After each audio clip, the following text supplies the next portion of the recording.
Daniel Cabrera, Christian Fedko, and Nico Cavadas due up here for the Mariners.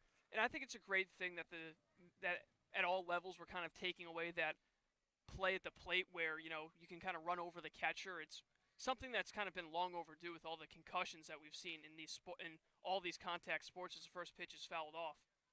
Well, it didn't help one man's case a day ago, I believe, or maybe Right. it was two Yep. days ago. Jonathan Lucroy. Just got completely bowled over at home plate, and that one did look more or less intentional. But back to Cape League action. It's no one count here on Daniel Cabrera, who's 1 for 1 today.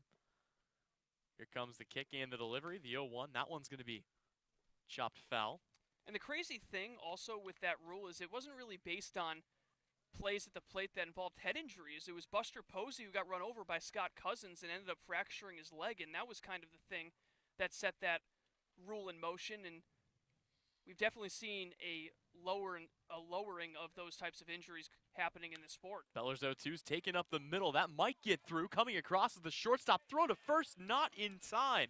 It was an excellent attempt over there by Wyatt Young, but he's unable to get the throw on time, and the Mariners are in business here with nobody out. I'll tell you what, I think these two teams might have the top two defensive middle infields in the league. I mean, what a phenomenal play by Wyatt Young, kind of spinning right behind the second base bag and making a perfect throw, but a little bit too much speed coming down the first base line, and good hustle by Daniel Cabrera, and he's now 2 for 2. So Cabrera stands on first. That'll bring Christian Fedko up, who's looking to break what's turned into a bit of a cold snap for him. Again, he entered the Wareham doubleheader hitting 390. He's seen that drop all the way down to 323. So he stands in from the right side, throw over, just kind of keep Cabrera close. And part of the reason that that's happened is he has been seeing only off-speed pitches. We haven't seen a fastball delivered to Christian Fedko in quite some time. Opposing pitchers not giving him anything good to hit here. So we'll see whether he gets an opportunity or whether John Beller is going to continue to be cautious out there on the hill. The lefty working from the stretch brings a pitch that'll miss well above the eyes of Fedko home, and it's going to be ball 1. And I'm sure some of that might have to do with, college teammates kind of communicating with each other here on the Cape, saying, hey, this guy really likes a fastball, or this guy's huge at hitting the breaking ball. So I wouldn't be surprised if some loyalty when it comes to college teams playing a part in the different approach to Christian Fedko. Yeah, you really wonder how much of that there is on the Cape, as these guys obviously have each other's backs year in and year out, but when you're trying to win a Cape League title, seems like a lot more things may be on the table. Either way, Fedko stands in with a 1-0 count here. Runner on first, nobody out. Beller comes set, kicks and fires, and that one's going to miss low and inside for ball 2. And apparently nobody got nobody, I should say, gave the scouting report on Nico Cavadas to any opposing pitchers as they continue serving up fastballs in the zone for him. He stands on deck right now, and he's got home runs in each of his last couple games.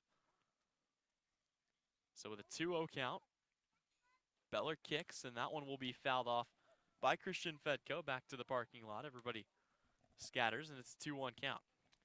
And the thing is, with Cavadas' hot streak, he's been doing it against some pretty good pitchers. I mean, you look at yesterday with Carmen Majinski, had a phenomenal start, struck out 10 batters, but he left one pitch into Cavadas, and he was able to send it over the right field fence. And if he doesn't give that home run up, that might be the best pitching performance of the year, even with some of the Logan Allen games. Here comes the 2-1. That one's going to be inside and almost rings up and hits Fedko.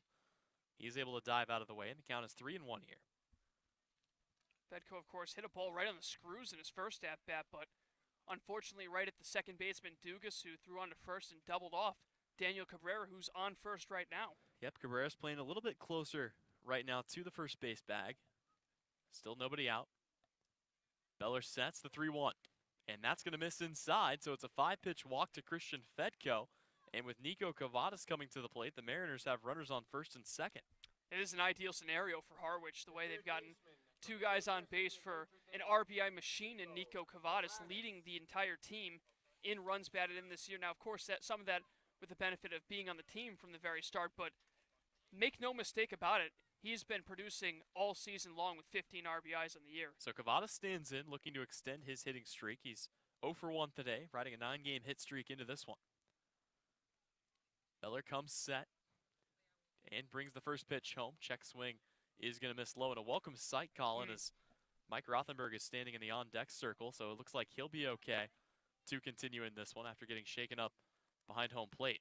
He's a catcher. He's a tough guy. Giving us the thumbs up here. So the 1-0 pitch is on its way here. Nico Cavadas standing in. John Beller comes set from the stretch, checks the runner back to second, and he will deliver the pitch home. And that one will also miss low, and that's the one thing with Nico Cavadas. If you're going to leave a pitch somewhere hittable out of the zone, don't make it up. He has been taking guys left and right out of the park here in the last couple of days. Pitching very cautiously to him right now is John Beller. It's a 2-0 count. Beller with that long stretch. Still looking in, trying to find the right sign. He sees it and comes to the ready. The 2-0 pitch. Fastball is just going to get on the inner half, and Cavadas drops to 2-1 on the count. Yeah, this is kind of what Beller did to Cavadas in the first at-bat, which was stay away, and it worked out. He got him looking on a fastball in the outside corner. We'll see if Cavadas is able to make an adjustment and maybe take one the other way down the left field line. Certainly could. The 2-1 is on the way, and that one's going to be ripped into right field. That's going to get down for a hit. Everybody will move up one station, and the bases are going to be loaded here for Mike Rothenberg.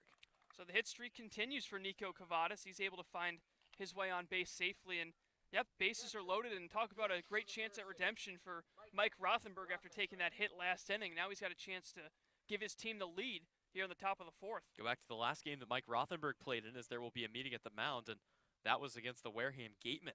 So he was hitting down there in the 7-hole and had a base hit, reached on an error, came around to score a run. And actually a coach going to come out here and have a word with Joe. So, you know, they want to be very cautious about how they approach this. So far, I don't believe anybody up in the YD bullpen right now. It will be John Beller's game, but he's in some big trouble here as the Mariners have loaded the bases on him. And this is something that Beller really hasn't been used to this season, because he has been phenomenal, especially in the 2 games that he started, the last 2, where he's only given up just the 1 run over 10 innings in those 2 appearances. So some unfamiliar territory for John Beller. Let's see if he can work out of it with the bases loaded and nobody out. So Mike Rothenberg stands in. He's the catcher today, and so far 0 for 1 with a strikeout, looking to expand on a couple of good games. Again, off to a slow start, but he's looked a lot better as of late and looking to drive a few more in here in a pretty big spot. Mariners have the bases loaded with nobody out. John Beller looking to pitch out of some trouble as we're knotted up at 0-0 here in the top of the 4th. Beller comes set, still working out of the stretch. Long look in, here comes the pitch, and that's going to be in there for strike 1 to Rothenberg. Hey, Rothenberg not the only catcher to be roughed up this week. Pat Winkle took a foul ball right off his face, and that one required stitches in the first game of the Wareham game, and he's shown me that it was actually 7 to be exact in the on-deck circle. The 0-1 pitch is going to be in there for strike 2. Yeah, so far, only 3 guys have really had any kind of a visible injury. It's been the stitches for Winkle, Rothenberg getting shaken up there, and of course Joe Boyle, who got hurt out on a fishing boat. Not the most ideal way to come up with an early season injury, but he's looked awfully good. That was his fun fact for the picnic that we had the other day with the host families. Certainly was. So the 0-2 on its way to Rothenberg. Here it is, and that's going to be high and away, so it's a 1-2 count. Rothenberg lives to fight another pitch, and pretty good scenario here for the Mariners. Anything deep in the outfield should be good enough to score Cabrera. Obviously, you'd love to get something in the gap and score 2. But Rothenberg's going to have to barrel this up. Here comes the 1-2 pitch. Swing and a miss, strike 3, and Rothenberg is down on strikes for the first out of the inning. Yeah, good piece of pitching by Beller to fight back. He kind of kept everything low on Rothenberg, and that's kind of something you have to do with a guy like Mike, who can, on elevated pitches, take advantage of it and find a gap. So it'll be up to Pat Winkle, who has found himself in a lot of RBI situations as of late. Certainly has, and he's started to make or take advantage of some of those. A really slow start to the year, but similar to Joey Weimer, one of the more aggressive hitters on this team. First pitch he sees is going to come in and hit him, and that's going to bring the first Mariner run home of the day. Pat Winkle takes a shot off the back, and the Mariners are up 1-0. Yeah, I'm sure Winkle's going to be all right on that one. It looked like an off-speed pitch that kind of just got away from Beller. Definitely no intent on that with the bases loaded to bring home the first run of the ball game, and Beller kind of having trouble with control after a good start with the bases loaded on Rothenberg striking him out, and now with 1 home in the inning, the bases are still going to be loaded for Chris Lanzilli. Yep, they may not be done yet here as Lanzilli will stand in, and now it'll be lefty on righty. So advantage favoring Lanzilli. Still a tough task in John Beller, but he has been all over the place, and he will deliver a first pitch that's in the zone and fouled off the foot. of Chris Lanzilli.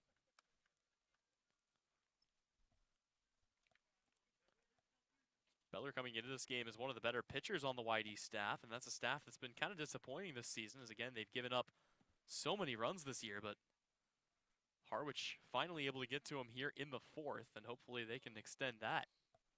The bases are loaded, one away. Chris Lanzilli ready for the pitch, and he will hit this one up the middle. It's got a chance to get through, and it will. One run will come across the score. They'll wave another, and coming in from second is Nico Cavadas. It's a 2 RBI hit for Lanzilli, and he continues to stay hot. Yeah, it's really great to see him swing the bat a lot better than he did early in the season. I think that trip to Omaha may have given him a chance to kind of clear his head and regroup when he came back, because he had that RBI single in Game 1 against Wareham, and then a pinch hit double when he came around to score in Game 2, and now all of a sudden a 2-run single, and he's able to give his team now a 3-0 lead in the top half of the fourth. So it is 3-0 Mariners here for Hal Hughes, who ripped his first extra base hit of the entire season. That came back in the third inning. It was a double with one away. And he's got a chance to maybe continue the inning for the Mariners. And yeah, keep in mind for Lanzilli, this is a guy that going into that Omaha trip was hitting under 100. But he has come back, and he's really bounced back well, as they're going to throw over an appeal over at third base, as they thought maybe somebody had left early, but nothing doing. The umpire is calling him safe, and we'll resume play. Pat Winkle moves up to second. Chris Lanzilli on first for Hal Hughes. And the first pitch he sees from John Beller is going to be a fastball that misses high for ball one. Beller, I think this is the first time he's given up 3 runs since his debut, which was out of the pen. Ended up going 3 2/3 innings, and was kind of feeling a little bit lost in this fourth inning after a dominant first 3. I mean, again, John Beller coming into this game had just a 1.98 ERA. As Hal Hughes just narrowly misses that one. He'll foul it back to the screen, and the count is even here at 1-1. He gave up just the 3 runs on the season. All of them were earned coming into this game, and opposing hitters were hitting just 192 off of them. It's a 1-1 count here. Harwich looking for a few more insurance runs in their half of the fourth. Here comes the 1-1 pitch, and that's going to miss high, so it's a 2-1 count here. And Colin, one of my favorite things to see here on the stat sheet is guy listed as a pitcher with an 18 ERA for the YD Red Sox. It's Drew Swift.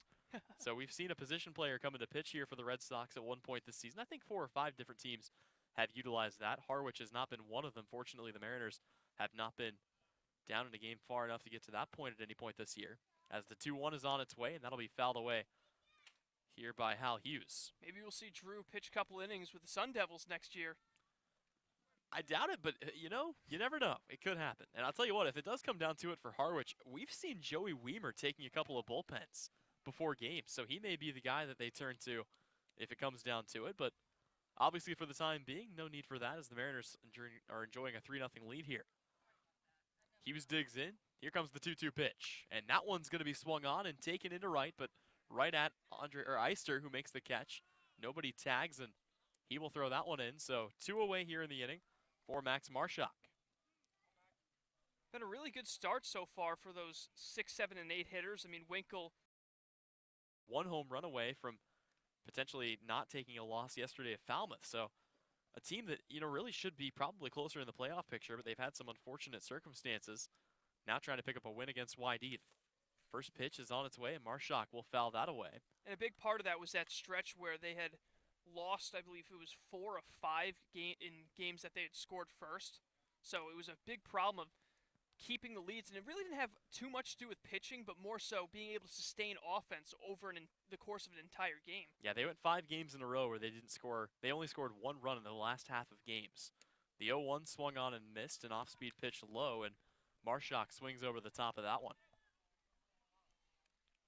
So with an 0-2 count, John Beller will look for a strikeout here to end the inning. His team has already given up 3 runs here in the fourth. Harwich once again getting out on top of an opponent early. Beller comes set from the stretch, delivers the 0-2 pitch, and that's going to miss outside, so the count is 1-2 here. Nobody paying too much attention to the runner on second base, as Pat Winkle has been allowed to get a pretty big lead. You got to think a ball in the gap should be able to score him. Pretty big gaps, too, here at Red Wilson Field with how deep the fences are. And plenty of room if Marshak can get around on one. It seems like the left fielder is playing awfully close to center. Here comes the 1-2 pitch. Swing and a miss, strike three. Max Marshak is down on strikes to end the inning, but not before the Mariners tally for three. They are up 3-0 here at Red Wilson Field over the YD Red Sox. When we come back, YD will try to get them back. You're watching or listening to Harwich Mariners baseball on the Mariners Radio Network.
Welcome back to Red Wilson Field. Tyler Henry alongside Colin Casey as we're set for another inning of baseball. The Mariners up 3-0 here over YD thanks to a big offensive push in the fourth inning, and now they will look to maintain that lead here. Colin, something that they've done a pretty good job of recently, but if you go through the entire week and not just the last half of it, it was something they really struggled with, giving up those early leads. Certainly has been, and it really helps to get such good starts out of their pitchers. We had Polish have a complete game. His first pitch is hit on the ground. Right to first base. It's going to be scooped by Lanzilli, and he'll step on first for the first out of the inning. But what I was saying was we saw Polish go the complete game shutout in the first game against Wareham, and then another pretty good start after that coming from Joe Boyle, of all people, who is not used to starting games. He went 3 innings, just gave up the 1 run on 1 hit.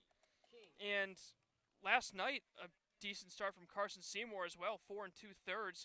Got into a little bit of trouble in the 5th inning, but you know, starting pitching's been the big strength of the Mariners, and so far today we've seen that as well. This one's going to be raked foul. Coming in here is Riley King, and I would argue it hasn't just been starting pitching. The bullpen has been pretty phenomenal as well, as this team has the lowest ERA in the league as an overall pitching staff, and that's part of the reason why they've been so good on the pitching numbers. Is starters have typically gone deeper into games than other pitchers have. The 0-1 pitch, that one's going to be off speed and just missed low for ball one. That'll even the count at 1 apiece. Yeah, in large part to Boyle, the closer, and Will Heflin as well, going a lengthy 4 1/3 innings. They've really used him pretty much like a Josh Hader type this season, where he's been able to go long distances and be extremely effective over that time. Big swing and a miss. It seemed like Riley King was trying to get one of those runs back with one swing, but he's fallen behind here a 1-2, and Jordan Butler will go back to work. Butler comes set. The lefty's still working out of the windup, and here comes his pitch, the 1-2. That's going to be weakly grounded short, picked up by Hughes. He'll throw across, and it's going to be in time for out number 2. And Colin, as I call that play, I realized something, and I only do it with Hal Hughes. I started noticing this in the last game, and maybe it's not a good thing, but I'm almost calling the out before he gets it, because on a ball hit with any kind of relative speed to Hal Hughes, it's so smooth and consistent that it seems like you don't even have to worry about him overthrowing the bag. Yeah, you know, the way he fields that position over short, it almost reminds me of Brandon Crawford, the way how smooth he is making those plays and how strong of an arm he actually has. First pitch will miss high to Tate Samuelson, who got the first hit of the day back in the second inning, but back-to-back strikeouts by Brad Beasley and Gavin Dugas ended that inning, and Samuelson was actually caught stealing, as this one will bounce in the dirt and pop up and hit Rothenberg in the mug. Back in the day, it used to be a ton of those guys at short where it wasn't really an offensive position. You looked for defense first. Louis Aparicio, Ozzie Smith, to name a couple of guys who were defensive-minded shortstops and were really good ones over their years in the MLB, as the 2-0 is swung on and missed to make it 2-1. Pretty good fastball there for Jordan Butler, who continues to shine here in his first start. And again, getting off to a shaky start was Jordan Butler, coming in a relief appearance in a game that was already too far gone against Orleans as the 2-1 will miss high. So it's a 3-1 count. Butler going to have to fight back here, and obviously the green light's going to be turned on for Tate Samuelson hitting in the 5-hole today for the team that produces more runs than anybody else in the Cape. Here comes the pitch. And it's going to be in there for strike 2. Yeah, we haven't seen Jordan Butler really roll over on any of these counts that he's fallen behind on. He hasn't walked anyone yet, so he's not afraid to come back and attack when he's behind in counts 3-0, 3-1. Here comes the payoff pitch, and that's going to be swung on and fouled away. And I want to go back to a point that I made earlier, Colin, about Jordan Butler's hitting ability. Well, how about this? A year ago, he hit at .358 with 2 home runs. Both came against South Carolina in the same game, no less. That was on April 14th, and he had 4 RBIs and 53 at-bats for Florida. As the payoff pitch is going to be in there. Guess what, Colin? He's pretty good at pitching, too, as he punches out Tate Samuelson, and Samuelson's not very happy about it. That will end the inning. When we come back, it'll be the Mariners up to the bat in their half of the 5th. We go to the 5th inning. After this, you're listening to Harwich Mariners Baseball on the Mariners YouTube Network.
Welcome back to Red Wilson Field. Tyler Henry alongside Colin Casey, a new pitcher coming into the game here for the YD Red Sox. It'll be Adam Jeanette, who comes in posting an 8.1 ERA. That is astronomical through just 3 1/3 innings pitched. And Colin, he didn't look too great against Harwich the last time that he pitched against them, but fortunately for Jeanette, those numbers were all washed out. Yeah, and I think he also came into a situation where there was a lot of unearned runners on base, so he kind of got put into a tough situation to begin with. But as you mentioned, game ended up being canceled during that inning, so he was spared of any wrongdoing in that. And now we've got another chance, that was kind of a dress rehearsal, and let's see how he does against the top of the Mariners order, leading off with Chris Gallen. So going to be tough sledding for him, considering how well the guys in this lineup, especially the top 4, have hit in this game. So the book closes on John Beller. 4 innings, 5 hits. He gave up 3 runs, all of them earned, and struck out 4 compared to just the 1 walk. But he'll face the top of the order here. It'll be Chris Gallen, who is 0 for 2 today, looking to get something started. And Adam Jeanette was actually supposed to be a Harwich Mariner. He was one of the attempts that never ended up coming to the Mariners out of the University of Mercyhurst. Actually, I believe it's Mercyhurst College. But he found his place here with the YD Red Sox, and he has made their full-time rosters. The big righty comes set, the first pitch on its way, and that's going to miss well out of the zone for ball 1 here to Gallen. Mercyhurst team mascot, the Lakers, because they are right on Lake Erie out in northwestern Pennsylvania.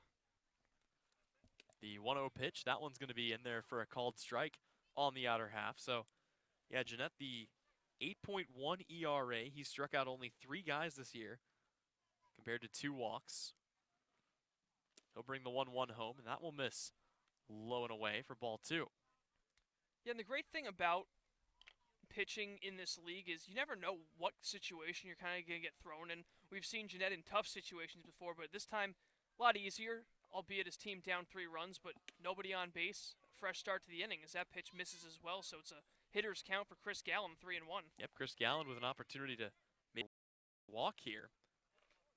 He's done a pretty good job of staying patient, and he'll foul this away to fill the count. That's the one thing Harwich really just doesn't do a good job of across the board, and that's reaching on walks. They are last in the league.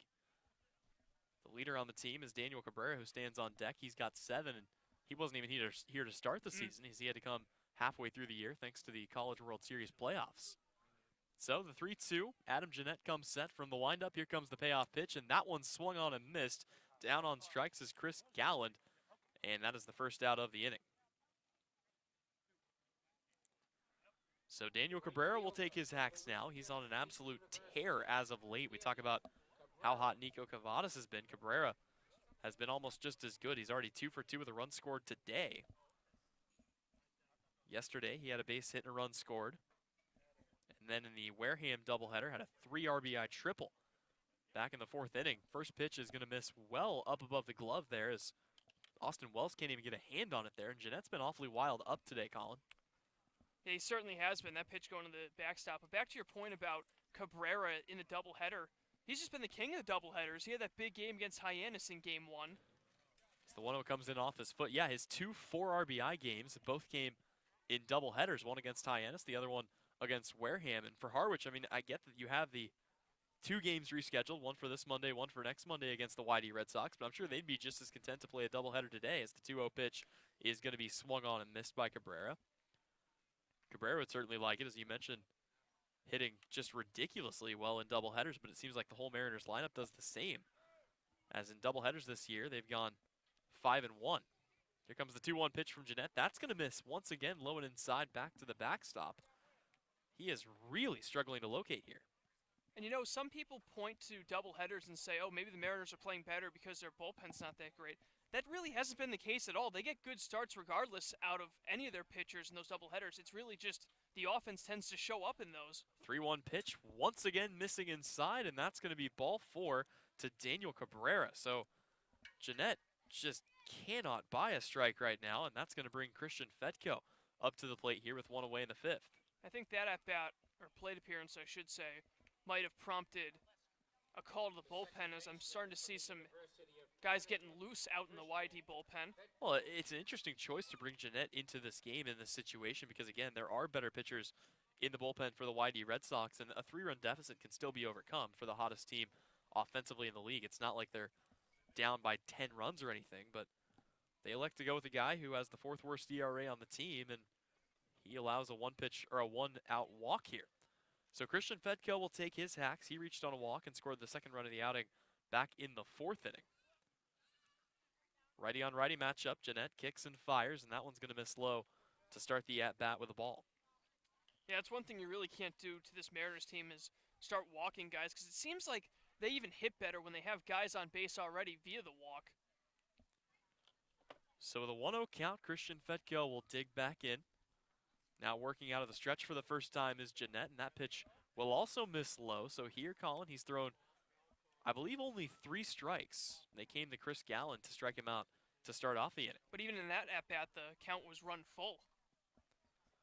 So Jeanette in some trouble here as he's risking putting another runner on base for Nico Cavadas, who's already got a base knock today.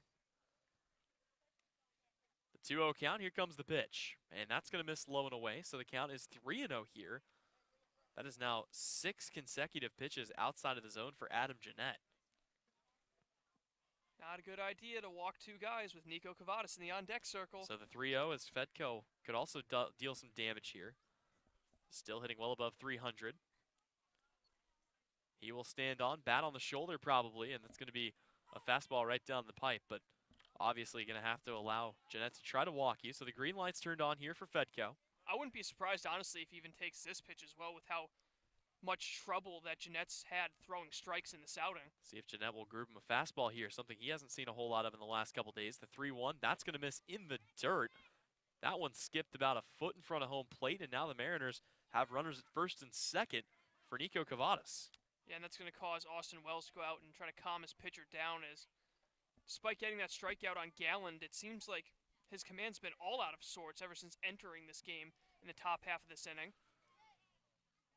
So a relatively lengthy discussion out there between pitcher and catcher as Austin Wells talking to his guy, and now they'll have to face Nico Cavadas, who, as I mentioned, is 1 for 2 today. He struck out back in the 2nd looking, and then hit the single back in the 4th that kept the inning alive for Pat Winkle, who drove in the 1st run, and then Lanzilli with a 2 RBI single to make it a 3-0 game. So Cavadas steps in. Jeanette is ready. He'll have to continue working out of the stretch, and we'll see whether or not he can actually throw a pitch in the strike zone here. The first one he delivers, and that one's going to be in there for a called strike right around the knees. That was close, but Cavadas will step out and think about it, and it's a 0-1 count. Yeah, and this is definitely not the batter you want to make a mistake pitch after having trouble finding the zone, so I don't think grooving one to Cavadas is a viable option at this point for Jeanette. Could very well take this one deep. One of the taller fences here in the Cape Cod League, as the 0-1 is going to be in there for strike two. Jeanette just pounding the zone, and that may have been what Austin Wells was telling to his guy out there. Let's just put a couple in the strike zone here and obviously not groove him a pitch, but got to focus up on hitting the zone.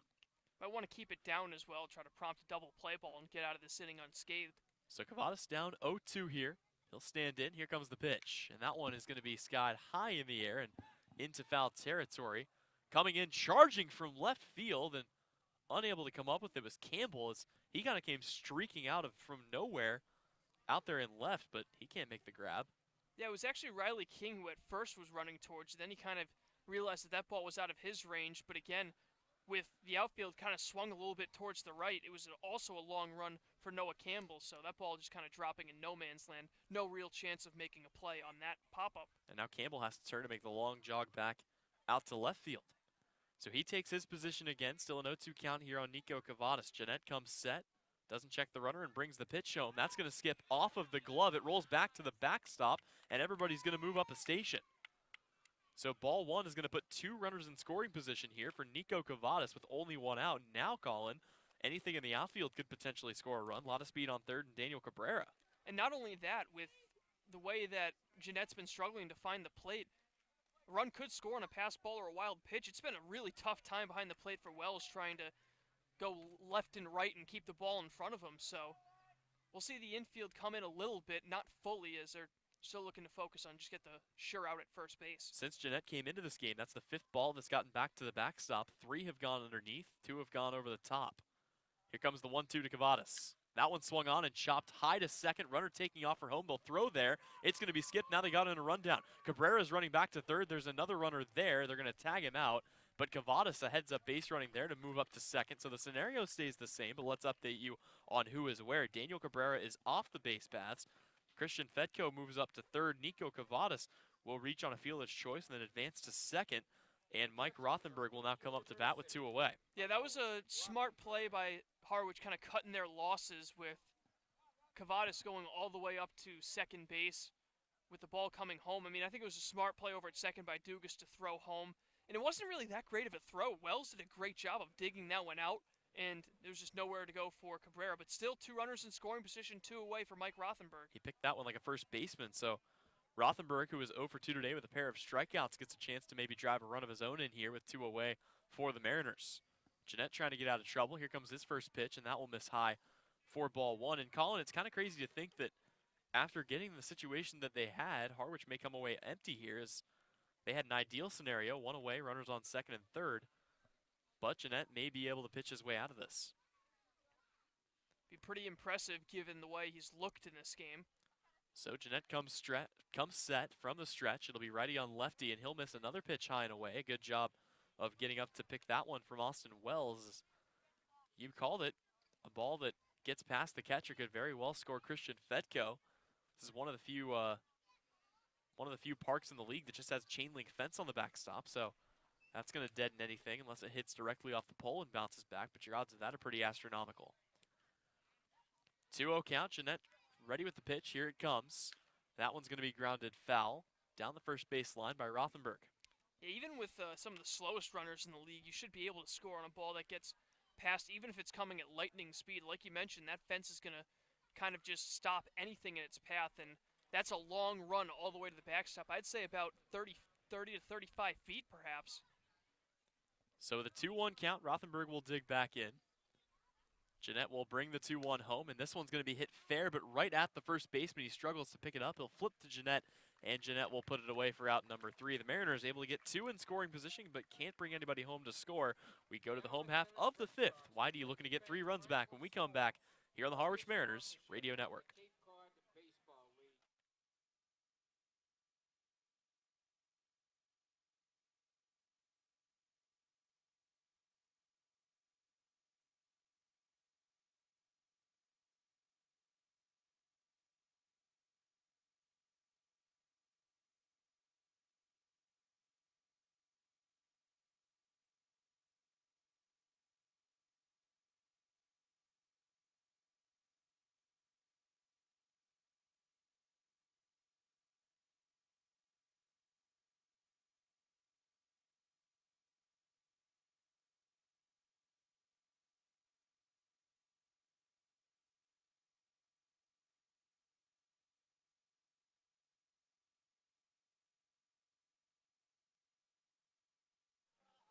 Welcome back to Red Wilson Field. Tyler Henry alongside Colin Casey as we go now to the home half of the 5th inning. Actually, the home half.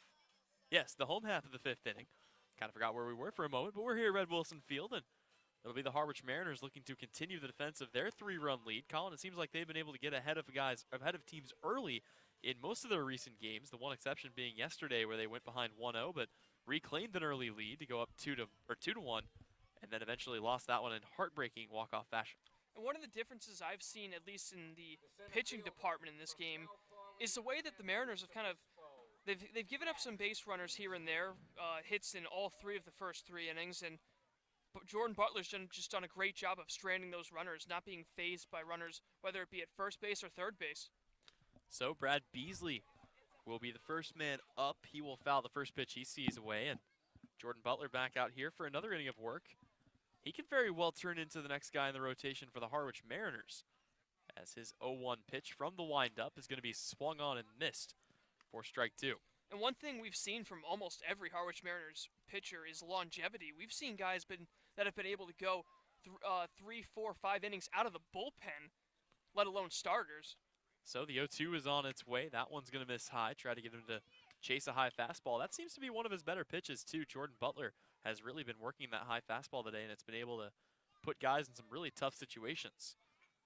Brad Beasley hitting behind the 8 ball here. 1-2 pitch. Breaking ball, swing and a miss, and it's going to be strike 3 called. Beasley down on strikes to start the inning. Yep, 5th strikeout for Butler, as obviously the strikeout pitch hasn't been what he's been dominating, but he's averaging 1 an inning right now.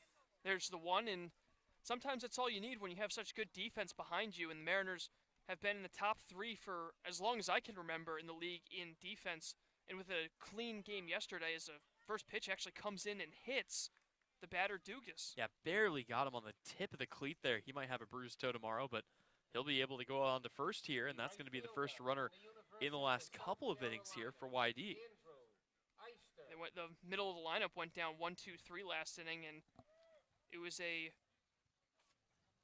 believe it was 4 consecutive batters retired up to that point, but now a runner on base with 1 away for the YD Red Sox.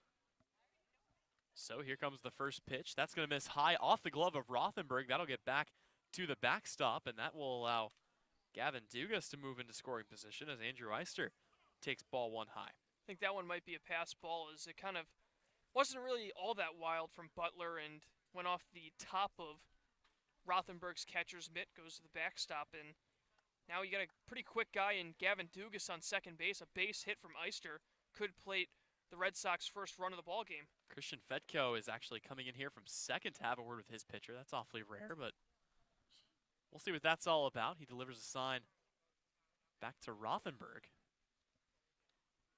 So not 100% sure what that's all about. I was kind of hoping maybe they're going to pull the hidden ball trick or something crazy like that. Fetko goes over, holds the runner on at second. Here comes the pitch, and that one is going to miss for ball 2 here.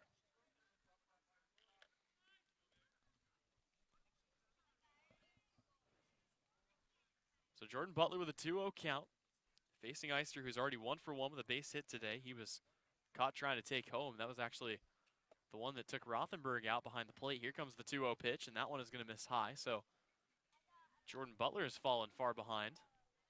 And interestingly enough, Butler has faced no more than 4 batters in an inning this game. So he's been keeping at either 3 batters, 4 batters per inning.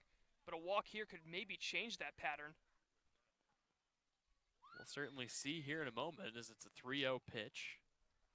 But with 1 away, that would also, a walk would bring the double play back into play. And that's what it's going to be, a 4-pitch walk here to Andrew Eister. So with 1 away, the Mariners will have to face off against Riley Tarota, who represents the tying run at home here. Yep, quickly all of a sudden, 1 swing of the bat could knot things up for YD. And Tarota does have 1 home run on the season, so, pardon me, he does not actually have any home runs on the season. But he does have 5 RBIs, so he is capable of driving in runs when it matters. And looks like Steve Englert's going to head out to the mound. We'll see if this could be the game for Jordan Butler. We do not have access to the Harwich Mariners bullpen. We can't see it really from here. Colin actually getting up and checking. Actually, now I can see where it's at. It is all the way out beyond the right field fence. I thought it was in the same position as the Whitey Red Sox one in the field. It is not. Steve Engler's going to turn around here, and it looks like they will, for the time being, leave Jordan Butler in there to work out of this one. And I don't blame Englert for leaving him in. He's looked so good throughout this game. I wouldn't be surprised if Butler can pitch himself out of this inning with no runs allowed, and all it could take is one pitch, a ground ball to Hal Hughes to start a 6-4-3 double play, and all of a sudden you're back in the dugout. The Harwich Mariners this season have been hit by now 13 pitches, and they have spread that around across 12 different guys. So a fresh count coming up here to Riley Terrata. First pitch to him is going to be swung on, and he gets that one off the end of the bat. It's going to go out to center. Grabbing it and throwing it in from center field is Marshak, and that's going to be not nearly in time. I thought maybe he would have had a shot to catch Gavin Dugas, who took off from second, but he'll move up to third base, but another out comes around, and that'll bring us to the top of the order as Wyatt Young, who's over 2, will come up for a third AB. Believe me, I had my breath held when Max Marshak threw that ball in. We know how big of an arm he has, and made a decent throw in, but again, Dugas got a lot of speed, and that ball hit more than deep enough for him to tag up and put himself 90 feet away from scoring the first Whitey Red Sox run of the game. So with 2 outs here, Jordan Butler comes set the first pitch, and that one's going to be off speed and in there for strike 1 to Wyatt Young, who has been on a tear this season, but so far today is just 0 for 2 coming into this game. Wyatt Young hitting a young 361 on the year. So Butler's from the stretch, the 0-1 pitch. That one's going to be hit straight past the arm of Lanzilli at first, and that's going to score a run. It's going to be an RBI single here for Wyatt Young, and the first run of the day for the Whitey Red Sox comes across as they make it a 3-1 game.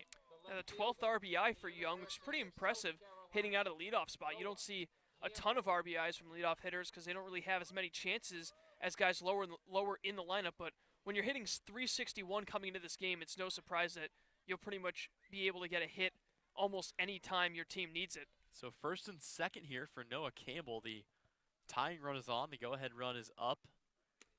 First pitch is going to miss high and outside, and the count is 1-0 here.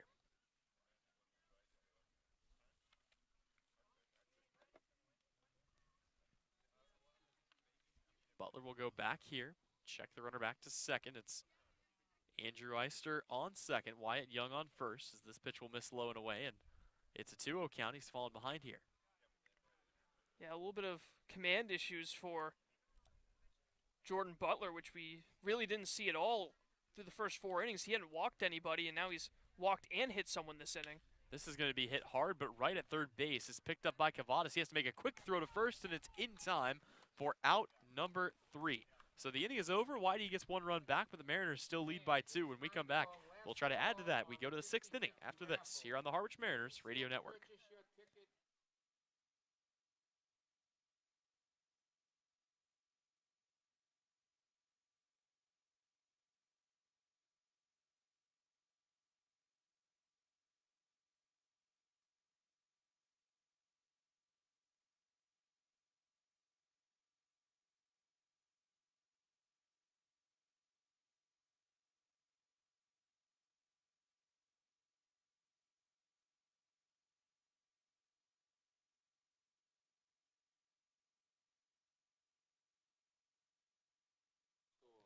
Welcome back to Red Wilson Field. Tyler Henry alongside Colin Casey as we go to the 6th inning in this one. Due up for the Mariners, it'll be Pat Winkle, Chris Lanzilli, and Hal Hughes. And another inning coming out here for Adam Jeanette after a really shaky 5th. He's going to be brought back in, and he'll try to improve upon his final inning, Colin. And he's facing a pretty tough part of the lineup based on what we've seen today. Although all 3 runs coming from the 2, 3, and 4 hitters, the 6, 7, and 8 have shown that they've been able to come up with some big hits. They own all 3 RBIs. Pat Winkle with the hit by pitch, bringing home a run, and then Chris Lanzilli with a 2-run single. And that 2-run single has been the difference right now as the Mariners with a 3-1 lead through 5 innings. So Jeanette will try to, and for as bad of a 5th inning as it was, he didn't give up any runs as he was able to get Chris Gallen to strike out to start the inning. He walked the next 2 guys in a row, gave up a fielder's choice to Nico Cavadas, and then Mike Rothenberg grounded out to first to end the inning. So the Mariners will look for a few runs here off of the struggling pitcher, but for as much as he's labored today, still hasn't given up a run. Pat Winkle will lead things off. He is 0 for 1 today. He reached on a hit by pitch, and as I mentioned, he becomes the 12th Mariners batter this year to be hit by one. The only one with multiple hits this year is Joey Weimer, who has beaten twice. First pitch is on its way. Winkle will swing on and foul that one away to start off in an 0-1 hole. Yep, it's been spread across equally this season. Everyone's kind of got their one bruise that's probably still healing, and they'll be sore for about a week or so. Well, when it brings a run across, you get the feeling you'll take that, as this one misses down in the dirt to Pat Winkle. So it's a 1-1 count here. Jeanette trying to have a bounce back inning. And you mentioned a little spat, maybe not a spat, but certainly a disagreement between Austin Wells and Scott Pickler over there in the dugout following the last inning. Not sure what that was about, as the 1-1 pitch is on its way. That'll miss low and inside for ball two. Might have had to do maybe with signs calling or something like that. Maybe the communication from the dugout, there's a miscommunication during that inning. That might have been why Jeanette was so out of sync, but it seemed like Wells was able to walk away amicably from that. Swing and a miss at the 2-1 that's down in the dirt. So Pat Winkle dug into his golf bag and broke the 9-iron out for that one. He's even the count at 2-2.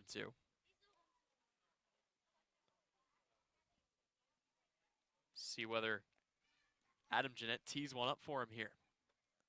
The 2-2 pitch coming. And that's going to miss low, so the count has been rung full here. Very patient out of Pat Winkle, usually one of the more aggressive hitters in this lineup, but he's able to work a full count. We'll see whether or not he can work a walk here or find a way on base. Jeanette sets the payoff pitch. That one's going to be swung on and fouled off the foot of Pat Winkle, who is just taking a beating these last couple of days. He walked a little bit gingerly there, but he wasn't really hopping around. When you see guys kind of struggling to put any weight on their foot, that's when you have a concern. But again, like Rothenberg, he's a catcher. He's a tough guy, and it would take a lot more than a little foul ball off the foot to get him out of this game. So Winkle comes in here hitting 182, although that's not entirely representative of what he's done this season. It seems like he has been picking up a lot recently. Another guy that was hitting under 100 a few weeks ago, he's really shot that stud up. Here comes the payoff, and that will miss inside. It's going to be a walk here to Pat Winkle, and how about that? I talked about how much more patient he has been recently. For Winkle, that's just the first walk of the season. That's good to see him finally coax a walk in. Not really surprised that this was a guy that he drew a walk against Jeanette, because he's walked half the batters he's faced since coming into the game in the start of the fifth inning. So with that, every Harwich Mariner has reached on a walk at one point or another this season, and now Chris Lanzilli, who had the big-time 2 RBI base hit back in the fourth inning, will come back up here in the sixth. Leadoff man aboard. First pitch Lanzilli sees is an off-speed that'll miss high and inside. Actually, they're going to call that a strike. Huh. So, strike one called. Lanzilli will dig back in here. Jeanette comes set from the stretch, kicks and fires, and that one's going to be another off speed. They'll appeal down to third or down to first, and that one wasn't even close on I don't whether know or what's not. going on. Yeah, Lanzilli. I mean, he didn't even come close to breaking his wrists on that play. Kind of gingerly moved the bat maybe a half an inch towards home plate, and they appealed down to first.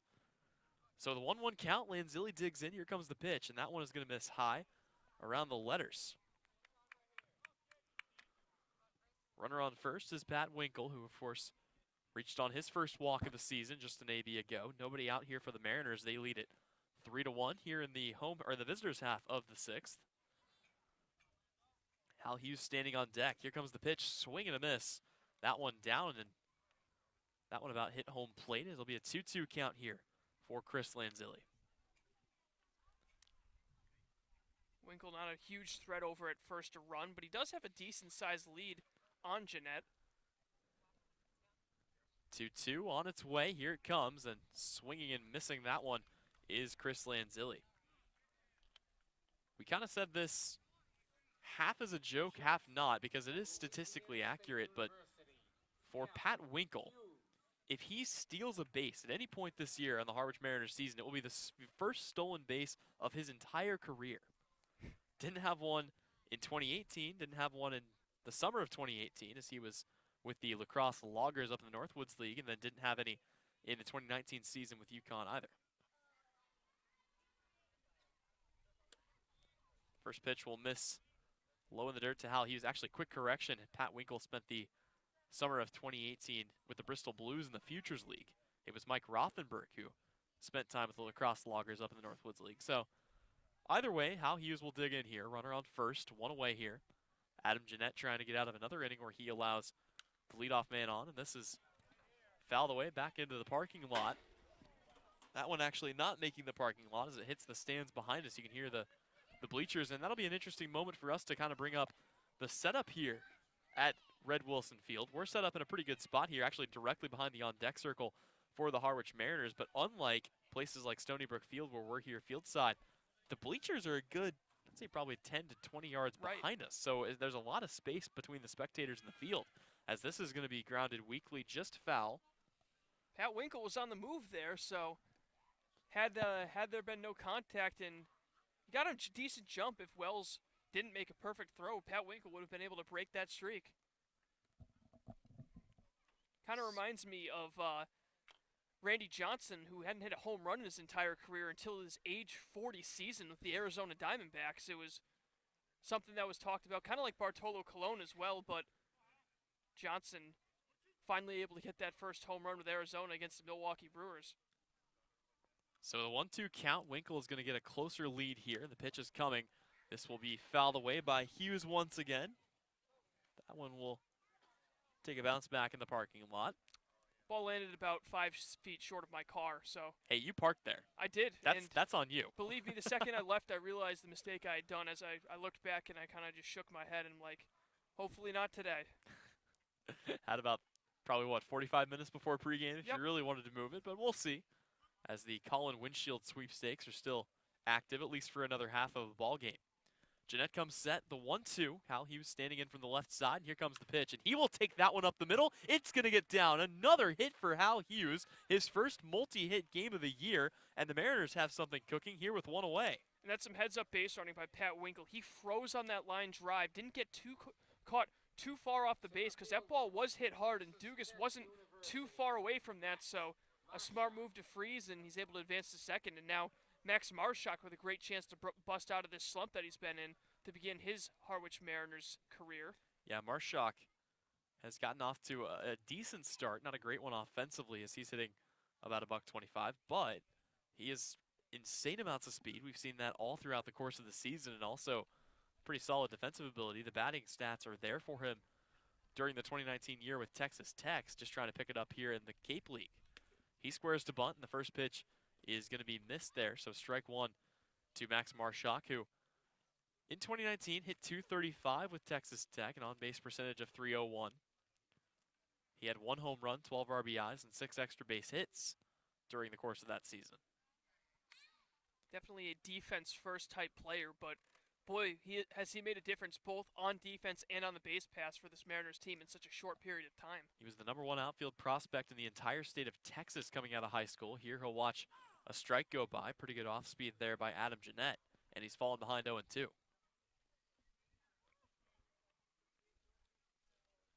So with Chris Gallen standing on deck, the Harwich Mariners looking to move some runners around here with 1 out, if nothing else. Marshak's going to have to put down the shovel and pick up the bat, though, as he's dug himself an 0-2 hole. Jeanette ready with the pitch, and here it comes. Swung on, and they're going to say tipped into the glove, so strike 3, and Max Marshak is down on strikes for a second time today. A good off-speed pitch there from Jeanette, able to get him out in front, so despite Jeanette giving up so many base runners, it's actually been 5 base runners, 1 full time through the order for Jeanette. Hasn't been able to give up any runs, and he's in a great spot to get out of this inning with 1 more out. Yeah, Jeanette's been playing with fire throughout the entire course of his stint here today, but as you mentioned, could get out of it. He'll have to face Chris Galland here, but Galland is 0 for 3 with a pair of Ks today. First pitch he sees is an off-speed, and that one's going to get in there for a called strike on the outer half.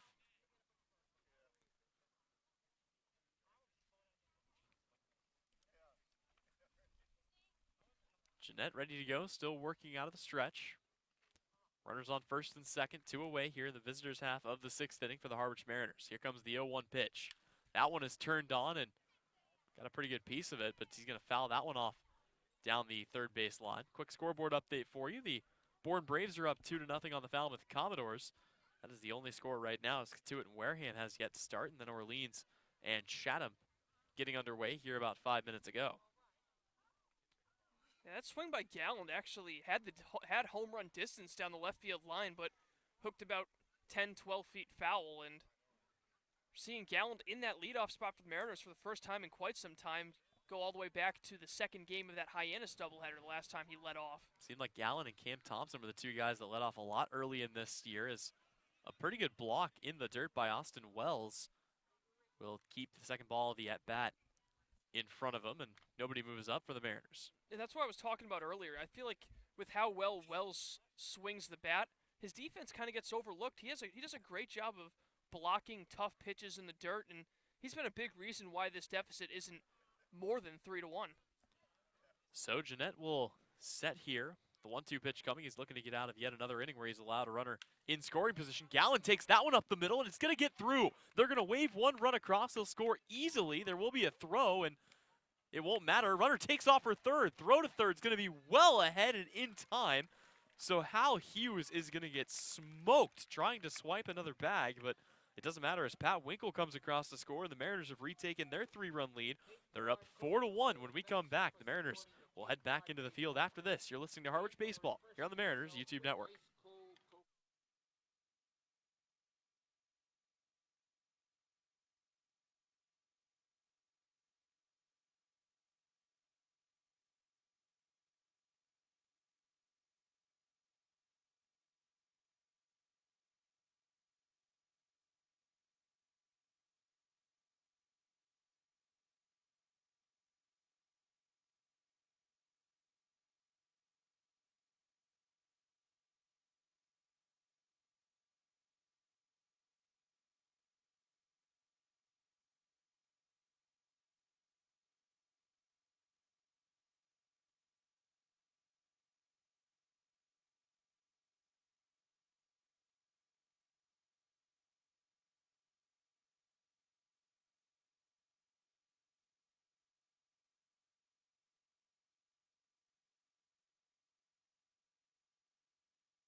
Back here at Red Wilson Field as we go to the home half of the 6th inning. And Colin, it's going to be a new pitcher coming into the game for the Harwich Mariners as Nick Stewart will take over on the mound.